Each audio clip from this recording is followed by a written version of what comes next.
It's another Locked On crossover between two Big 12 opponents, the Texas Longhorns and the BYU Cougars. Jonathan Davis from Locked On Longhorns, Jake Hatch from the Locked On Cougars representing BYU. And this is a matchup that's happened before, a little bit of an older matchup, some interesting results to those games. And hopefully this Saturday is no different. Texas coming in 6-1, BYU coming in at 5-2. Both teams coming off of a win, Texas beating U of H and BYU beating Texas Tech. Jake, I want to ask you, It's been tough for the new Big 12 teams going against the old Big 12 teams, but, BYU in their first year in the conference is doing really well, 5-2, but in actual conference play, they've been a little shaky. So 2-2, 2-0 at home, 0-2 on the road, right? Lost one, won one, lost one, won one. No consistency thus far in conference play. And when you look at BYU on the road thus far in conference play, has not been great at all. In 2 games against Kansas and TCU, they've been outscored by 44 points on the road in conference play. So what has to change in Austin this weekend to pull off the upset? First thing for BYU is when they've been on the road, they got to take care of the football. That's kind of been their real MO to leading them to a 5-2 record so far, is the fact that when they're at home, they've been very good, very clean with the football, but they forced a bunch of turnovers. They forced 16 on the season so far, which has really been the key to them getting to 5-2 to start the year. So the number one thing for them going into Austin is take care of that football, generate a few turnovers, give yourself some short fields, and you got to absolutely cash those in for touchdowns if you want to pull the upset. And I want to ask you, how does a team like BYU go into a crazy environment? I know they haven't been as great as a football team, but that's still a crazy environment in Arkansas. How do you go into an environment like that and win, but then struggle against TCU and Kansas at home? What's been the difference in conference play? It's kind of funny because, Jonathan, if you look at the history of BYU, the last time they played a top 10 opponent on the road was in 2018 when they went to then number 6 Wisconsin. And BYU in that game actually came out with an upset that I thought was completely unforeseen. They ended up winning that game 24-21. It was one of the big upsets of the 2018 football season.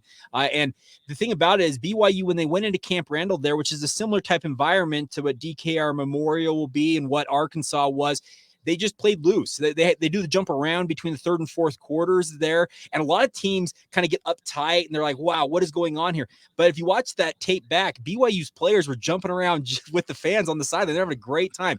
So it's been the big thing that Kalani Sitake is emphasizes, hey, embrace the moment. These are opportunities for you guys as football players. You'll probably never get another chance to do it, especially in this case with Texas and BYU. Who knows when the next time the Longhorns and the BYU Cougars will play? So going into DKR Memorial, I can guarantee BYU's players are going to just kind of take in all the experience and embrace it all for all it is.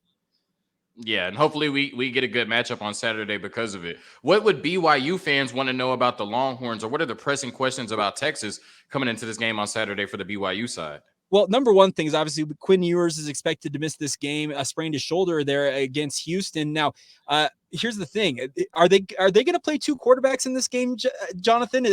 What's the situation? Do you know?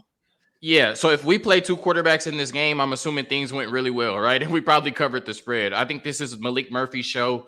Arch Manning is the backup. He's there if anything were to happen. But obviously, knock on wood, we don't want anything to happen to Maalik Murphy. He's been here almost as long as Quinn Ewers. He's been in the system for 2 years now, and he's a very talented quarterback, 4-star out of California. And, we're hoping that he can come in and pick up where Quinn Ewers left off. You're in a weird situation. I wouldn't say weird because you were kind of in it last year, but this is a top 10 team in the country, a team that very, much still has Big 12 championship aspirations. And at this point, if you win out, you would think that Texas would be one of the contenders for the college football playoff. Now, obviously, you have to do it, right? You have to go out there and win each week, but that's certainly still in the realm of possibility. So Maalik Murphy's going to be the guy this weekend. And I think, for him to be comfortable and for him to go out there and get a win in his first start, he has to go out there and play turnover free, right? Quinn Ewers has done a really good job of limiting turnovers with only 4 so far this year. And, Maalik Murphy's going to be nervous in his first start. So protect the ball. You can't give BYU extra opportunities. I think Steve Sarkisian, BYU alum, right? I'm sure we'll talk about a little bit later in the show. I think he needs to do everything in his power to make sure that Maalik is comfortable in his first start. He has a rocket arm, but that doesn't mean test it every chance you get. Give him some layups, some screens, some passes within that 5-yard area, and let your, athletes get out in space. And I think the whole team really has to galvanize around Maalik Murphy. He has that type of personality and that type of stature. He's somebody you want to go to war with. He's somebody that, really can galvanize the team. But I think the running game is going to have to be better. Obviously, with the young quarterback in his first start, you want to lean on the running game. The wide receiver is going to have to be better. Offensive line is going to have to block better. Then, of course, the defense is going to have to take it on themselves to win this game. And if they do, then I think Maalik Murphy can put on a pretty good performance against BYU on Saturday. Now, one related question to that is that BYU traditionally has struggled when they've played against mobile quarterbacks. Maalik, I saw that spring game when he launched that ball like 70 some odd yards in the air. You mentioned a rocket arm. He's got one of the strongest arms in college football. There's no doubt about that. But mobility wise, is he capable of being that true dual threat quarterback? So I think that he's capable in a scenario where there's nothing open down the field of, there's wide open grass in front of me. Let me pick up 6-7 yards to keep the chains moving. But as far as somebody that you have to defend, play in and play out as being a mobile quarterback, that's certainly not Maalik. He is a pocket quarterback with a rocket arm. And if he wins this game on Saturday, it's going to be because of his arm more so than his legs. He's definitely not a mobile quarterback. And I think all defenses in college football struggle with that extra superpower, right? But yeah, Maalik is going to try to beat you with his arm. He is not mobile at all. Okay. Yeah. Let me not say that because I don't want to sound like the brother's not athletic. You know what I'm saying? So he can definitely take off and run. But like I said, he's not looking to run at all. If he has 3-4 carries in this game, it's solely to pick up a first down. He wants to beat you with his arm for sure. Well, okay, and so I guess I'm assuming you were going to ask this question. I'll just kind of answer it right off the top. It feels like this is going to be two battles of two quarterbacks who like to make plays from the pocket because Kedon Slovis, who's BYU starter, he has his first 3 career rushing touchdowns this season, Jonathan, and it's kind of been like a revelation that he even, runs the football in some way. But he is very much so it feels like in many ways this is going to be a battle of two quarterbacks who are, we're going to make plays from the pocket. So obviously those offensive lines on both sides are going to have to hold up in pass pro. Yeah, but with Jonathan Brooks being one of the best running backs in Power 5 thus far, I certainly think Texas has the advantage in, allowing Maalik Murphy to be more so a game manager, where I think Kedon Slovis will have to do a little bit more to actually win this game than Maalik Murphy will. You talked about, Kedon Slovis, transfer quarterback, and he's well-traveled, being at USC and then Pittsburgh and now BYU. We really don't know what to expect from Maalik Murphy, but through 7 games of the Kedon Slovis experience at BYU, he's completing 57% of his passes, which is not ideal. So through a little bit more than the first half of the regular season, describe the passing game at BYU and the Kedon Slovis experience. Up and down is probably the best description for it. There are times it's been absolutely electric. If you want to go back and watch maybe at its absolute best, watch the game against Cincinnati. And I'm telling you, the second half, if you wind through that game, the first 29 minutes of that football game, Cincinnati pretty much dominated every aspect of that game. But BYU got the ball back with about 44 seconds to go, if I recall correctly. And Kedon Slovis put together this lightning quick drive that took 32 seconds, drove 80 some odd yards and scored a touchdown and ignited BYU's offense. The rest of the game, that passing attack for BYU is absolutely electric. And it showed kind of when he's on point, what this passing game can be. It was similar to what they did against Kansas, despite the loss out there in Lawrence. But then if you want to see kind of the down part of it, watch the most recent 2 games, I guess I should say, against both TCU and then against Texas Tech. More erratic, missed throws, some drops from the wide receivers also that didn't help Kedon's cause. But the bigger thing is it's been up and down all season long. And the hope is after 2 relatively down performances against the Horned Frogs and against the Red Raiders last week, even though BYU got the win over Texas Tech, the hope is that passing game is going to come alive, because you mentioned that it feels like Kedon Slovis is going to have to make some plays to win this football game. I really think BYU's chances of winning and getting an upset really rely on his right arm. Yeah, you talked about that when you're going against a top 10 team, in the country like this, where, there's a talent disparity. Let's just say it. Texas is one of the most talented teams in the country. Typically, the quarterback has to be the equalizer. Do you think that Kedon Slovis, just really quickly before we get into our first break, is capable of having the game of his life on Saturday and leading BYU to a victory? I'm not asking you to pick the game right now, but can you see a scenario in which Kedon Slovis is one of the best players on the field on Saturday? Capable, yes, he absolutely is. He has shown that in multiple games this year that he can be the best player for BYU on the football field. And when you're the best player on the football field as a quarterback, you typically are going to dominate that game. You're going to be the star. So yes, is he capable? Yes, but the last 2 performances have got to leave some BYU fans, even Texas fans, if they've watched BYU, thinking, okay, can he really channel that? We'll see. It'll be interesting. Yeah, quick word from our sponsors, and then we're going to talk about that BYU offense as a whole, which is ranking towards the bottom in the country currently.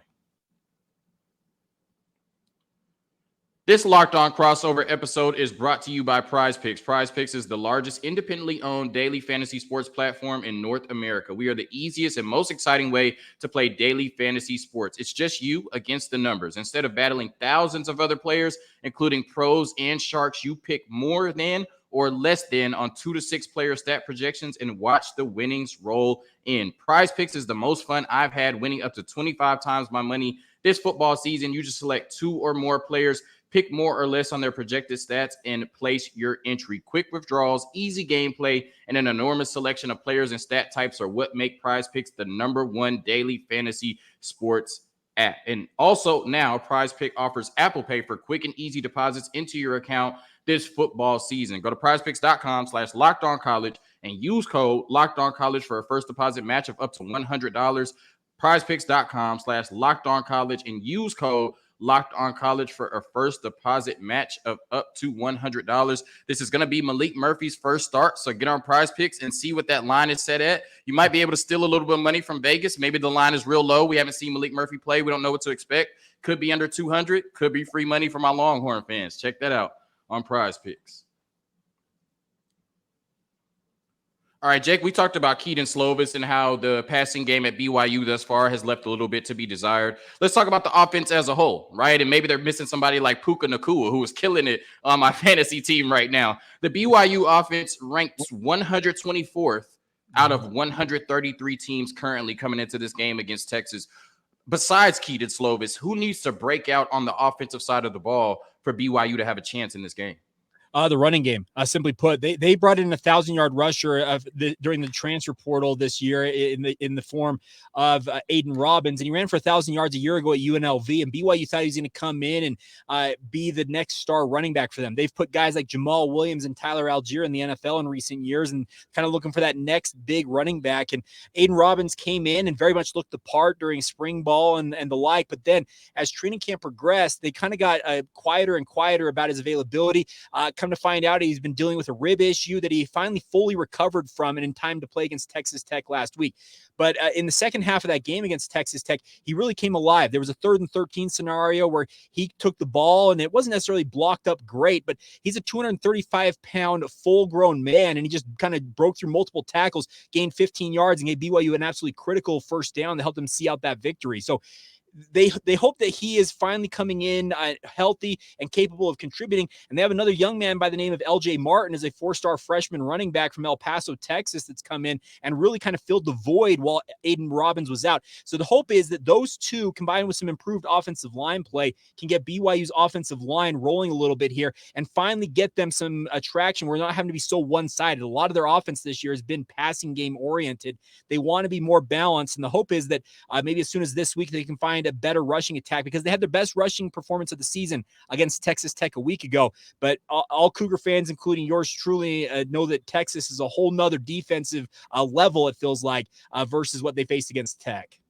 Yeah, and you talked about that, Texas defense. Donovan Smith from U of H, who beat us last year at Texas Tech, certainly was able to make some plays. And then we know, 2 weeks before that, I don't even want to mention it, but I guess I got to, from the analyst side, Dylan Gabriel had his Heisman moment, scoring a touchdown with 71 seconds left on the clock. From the BYU perspective, are there any questions about this Texas defense, or, any particular units you're looking at that, BYU may be looking to exploit?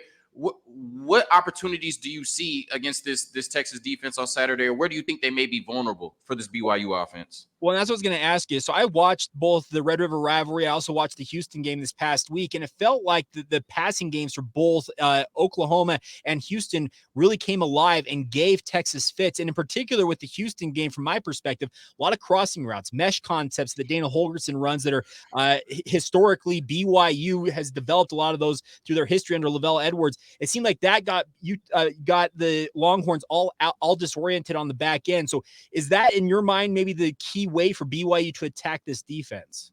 Yeah, certainly. I said that, watching that and I was at the game because I live in Houston. So, I was saying watching that U of H Texas game was like watching Colorado State. Remember when Colorado State just kept hitting them across crosser routes over and over? You're like, why won't they stop that? And the next thing you know, I'm talking about my defensive coordinator the same way.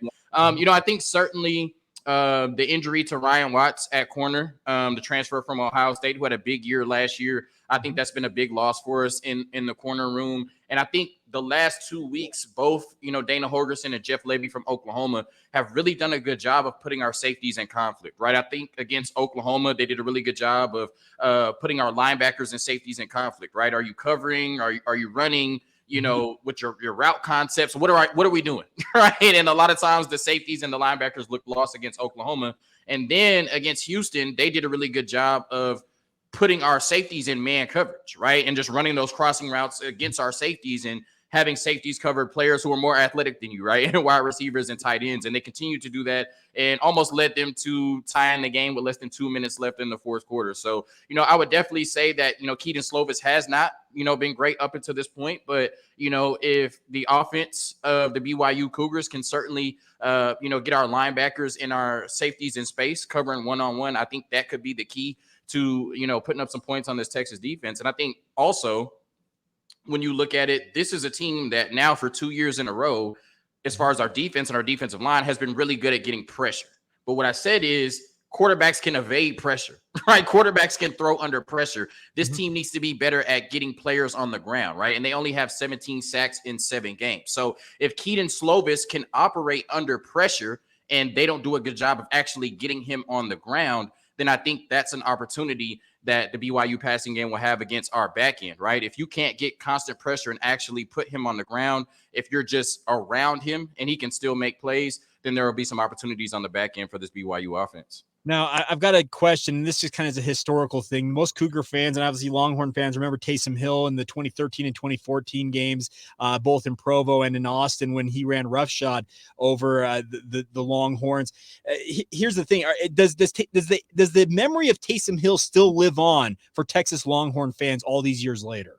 Yeah, there's definitely some mystique there. It's weird, right? Because like you said, we haven't played, BYU in so long. Don't know when we'll play them again. It's not like a historic rivalry or anything. Like when you look at U of H last week, like that hasn't been relevant for a long time. But in the 90s, it was like, okay, U of H and Texas was a big thing. And that never really was the case outside of, like you said, those two mysterious matchups with Taysom Hill. And I think there's a lot of people that feel like this weekend that, those games were just a little bit weird and something weird can happen, right? And of course, that juju kind of came to life when now you come into this game without your starting quarterback and a bunch of injuries the week before BYU comes to Austin. There was a lot of people before the season that were picking that as like a weird game that Texas might slip up and lose, right? If there was the one game where, Texas came out and looked flat and played down to their competition, it could be BYU. And it's obviously is a team that we have a lot of respect for. So I think there's a little bit of nervousness, right? There's definitely some anxiety in the stomachs of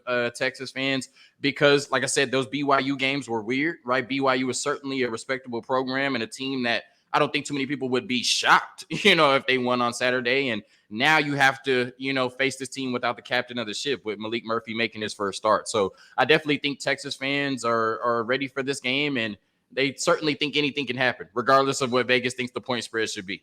Right? So this certainly could be an interesting game. I want to go back to the running game before we get into our second break, because you talked about, LJ Martin being from El Paso, Texas, and he's been the leading rusher for this team thus far this year. We've seen against the University of Texas, especially with players from Texas, they like to have their big moment in this game. So what do you expect from LJ Martin this Saturday against Texas, playing against the flagship, university in the state where he's from?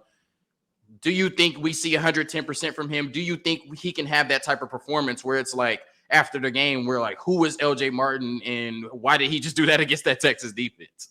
I think he would like to. I absolutely agree with you on that. They also have Deion Smith, who's another backup running back, kid actually from Houston, Texas, a transfer from Colorado. That's going to be the number 3 back for BYU, kind of a change of pace guy.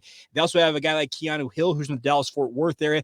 There are a number of Texans on this roster for BYU on offense in particular that, they're going against a program that they grew up idolizing in many respects. And I don't necessarily mean that they were fans, but when you grow up in Texas, the Longhorns are it. Like that there's no doubt about that. So yeah, it would not surprise me to see a guy like LJ Martin come out and say, you know what, this is my one and only chance really to go out and stick it to a program that at minimum they watched and maybe rooted for. I don't necessarily know what his rooting interests were growing up, but when you're from the state of Texas, there's really two teams. It's the Longhorns and it's the Aggies. It really feels like it's one of those two. And I'm expecting LJ, Keanu, who's a wide receiver. I'm sure if he's capable of playing, he didn't play last week against Texas Tech. We'll see how he is this week, but those guys, absolutely. When you go down there to Austin, play there at Darrell K. Royal Memorial Stadium, it means something more to those young men. So yeah, it would not surprise me to see LJ try and have one of those moments down there in Austin. And hopefully this Texas defense can ruin his homecoming, right? A quick word from our – go ahead. I was going to say that's exactly that's what Texas is going to be thinking. But I can guarantee every kid that's from Texas who's got a connection from this roster for BYU to the Lone Star State, they're ready for this one. Yeah, as they should be. Absolutely. A quick word from our sponsors, and then we get into the last part of the segment and the $1 million question: who wins and who covers on Saturday? This Locked On crossover is also brought to you by FanDuel. Snap into action this NFL season with FanDuel, America's #1 sportsbook. Right now, new customers get $200 in bonus bets guaranteed when you place a $5 bet. That's $200 in bonus bets, win or lose. If you've been thinking about joining FanDuel, there's no better time to get in on the action. The app is so easy to use. There's a wide range of betting options, including spreads, player props, over-unders, and more. So visit FanDuel.com/lockedon and kick off the NFL season. FanDuel, the official partner of the National Football League. And I also want to say we now have our World Series matchup set, the Arizona Diamondbacks versus the Texas Rangers. So head over to FanDuel right now and put some money on the Texas Rangers to win their first ever World Series championship. Jake, I want to ask you, because I know you're a Mariners fan. You are a AL West foe, right? I did my research, right, as any good podcast host would. How does it feel? And I want to say thank you to you all, because we can't win at home. So you all beating us so we could lose the division actually worked out for us, because we won the pennant in Game 7 in Houston. How does it feel as a Mariners fan that you all were the closest contender to the Astros and the Rangers just came out of nowhere and jumped over the Mariners and now look like the biggest threat to the Astros or the best team in the AL West, because we are in the World Series? Yeah, well, that's the thing about it is there's some consternation there, obviously, because Seattle's kind of gone through this methodical rebuild and obviously trying to get the ship righted and that type of stuff. And they've had a pretty good ride. And the only concern I have for the Mariners is, why did you only turn it on in the month of August? That's when they really kind of made their push towards it, because they had scuffled along all season long. And in the month of August, they just became like this unbeatable team. And that's the thing that I wonder about. Why couldn't you turn it on sooner? And by the way, the one thing, the only baseball game, MLB game I went to this year actually was the Texas Rangers. I was down at Big 12 Media Day. I stayed for an extra day, and I went over to Globe Life Field. What a phenomenal venue. Let me be very clear about that. Fun to have that. I've actually got a bunch of Rangers gear. I was actually wearing it yesterday around Salt Lake City just to have some fun at Houston Astros fans' expenses. And that's the thing about it is, yeah, the Mariners, it's unfortunate to see another AL West rival maybe leapfrog past them. But the hope is that the Mariners, the Astros, and the Rangers, that trio, they will continue to kind of make each other better. And maybe the AL West can hold a stranglehold on the American League side of things for the foreseeable future, because the AL East likes to think they're the big bad division of AL baseball. But here's the thing. Those three teams out here in the West, they've got some firepower as well. So we'll see what happens. I'm interested to see how it all goes, but I'll just say this. I cannot stand the Houston Astros. I am so happy that the Rangers are in the World Series. Yes, sir. And when you look at the Mariners, you got Julio Rodriguez, a lot of young pitching talent. The Astros got Jordan, who looks like he's 35, but he's 26. And the Rangers got Corey Seager and Evan Carter. So those teams should be good for a long time. All right. I know they'll get mad at me in the comments. We've talked about baseball a little bit too long. I'm going to get back to the football topic. And, we talked about how this is a weird game with some weird mystique to it. There's some personal storylines in this game as well. Steve Sarkisian, head coach at the University of Texas, is an alum of BYU, right? Played football, played quarterback at BYU. And Texas fans will love this. had a phenomenal 400+ yard performance against the Texas A&M Aggies. So he was meant to be the Texas football coach, right? Yeah, and one of the more vivid memories of my growing up years, going to BYU games, having grown up, I grew up a stone's throw away from Lavelle Edwards Stadium, which is BYU's home venue, is that 1996 game against the Texas A&M Aggies. They came in. It was the college football kickoff classic. It was an absolutely sweltering day here in Utah, late August, and my grandpa and I went and sat in the stands, and I watched Steve Sarkisian, who was a second year starting for BYU. He was a senior that year, and he just absolutely cooks the Aggies. It was awesome. Dat Wen, if you remember that name for Texas A&M, was their star linebacker, and they made him look silly out there. They made just all of Texas A&M look silly. It was a crazy game, came back and forth with these two offenses, but it kicked off one of the best, maybe outside of the national championship season for BYU, the 96 season that Steve Sarkisian was the starting quarterback for. BYU went 14-1, played in the only New Year's Day bowl game they've played in their football history in the Cotton Bowl Classic, beat Kansas State in that game. That season, and Sark obviously doing what he did in a BYU uniform, that dude is he's a downright legend here in Provo. So Cougar fans are very excited to see him doing great things at Texas, but I think they would like to get an upset over their old QB, but we'll see what happens.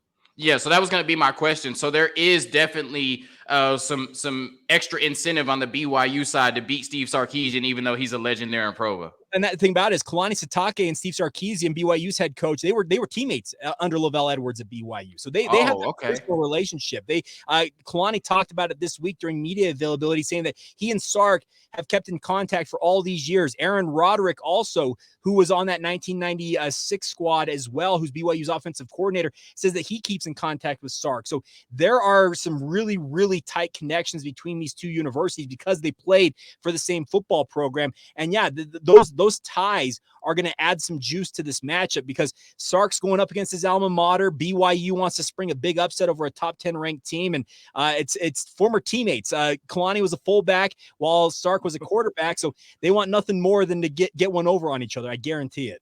Yeah, and hopefully, Sark brings some extra juice to this matchup because of this. Now, the moment we've all been waiting for.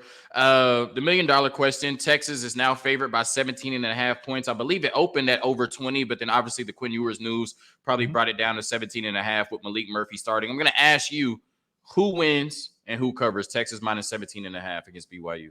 Okay, so I think Texas wins. I do think they win it fairly comfortably. But I do think that BYU can cover that 17.5. I think that number is just a tad bit too high, considering I know that Maalik Murphy is an elite talent. I get that, but this is his first career start. You don't necessarily know when the quote unquote lights will be on. I know it's a day game down there in Austin, but when the lights quote unquote come on, how is he going to respond in a game scenario? So I believe Texas wins this football game, but I do think BYU covers that 17.5 point spread. Now, it may move a little bit more as the game gets a little bit closer, but we'll see how that all shakes out. But I could see a scenario where it's like a Texas 31, BYU 20, something like 17, something like that, where it's like a 14-point margin of victory for the Longhorns. I just feel like BYU's they're still trying to build this roster up to be a true Big 12 caliber roster. It's probably a couple years away to truly be that, but they've got some pieces and they're going to go in there and try and do what they do. And if they get some turnovers, who knows what happens, but I do think that Texas gets the W, but I think BYU covers. Yeah. So let me preface this by saying I'm now 0-5 on these picks this year. Okay. I stayed away from Rice and Wyoming, right? Uh-huh. I said Bama would beat Texas. I was wrong there. I said Baylor and Kansas would both cover against Texas. I was wrong there. Okay. I said Texas would beat Oklahoma and cover. I was wrong. And then I said Texas would cover against U of H. I was wrong, right? So I got preface this by saying I'm 0-5 on these picks. Hopefully I don't go to 0-6. Sure. I think Texas wins. I think BYU covers. Like you said, Maalik Murphy, first start, I would not be surprised if he has a turnover in this game or, has a couple drives where, maybe he takes a sack or, misses a throw and, Texas isn't as explosive, on offense as they're used to being. And, it's just something about BYU. I think they're able to score a few touchdowns and make this game interesting, a la U of H last week. So I think Texas wins. I think BYU covers. Like you said, 18 points is a lot for a quarterback in his first start. I think Texas moves to 7-1. They're in that survive and advance period where they're just trying to get to the Big 12 championship game where anything can happen and hopefully get to the college football playoff. And I think the inconsistency in Big 12 play continues for the BYU Cougars, and they move to 0-3 on the road in conference play. Jake, I appreciate you coming on the crossover, giving the Longhorn fans everything they need to know about BYU and the Seattle Mariners. And, I appreciate you giving me the opportunity to talk to the BYU fans about the Longhorns this Saturday ahead of this matchup. Hope everybody can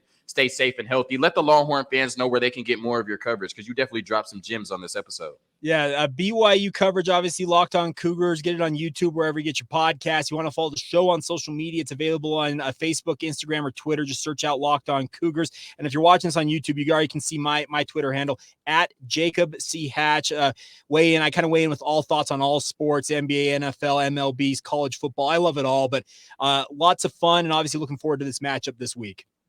Yeah, and for Jonathan Davis, you can catch me on Twitter at Jonzo Ball, like Lonzo Ball. The NBA season just started on Tuesday.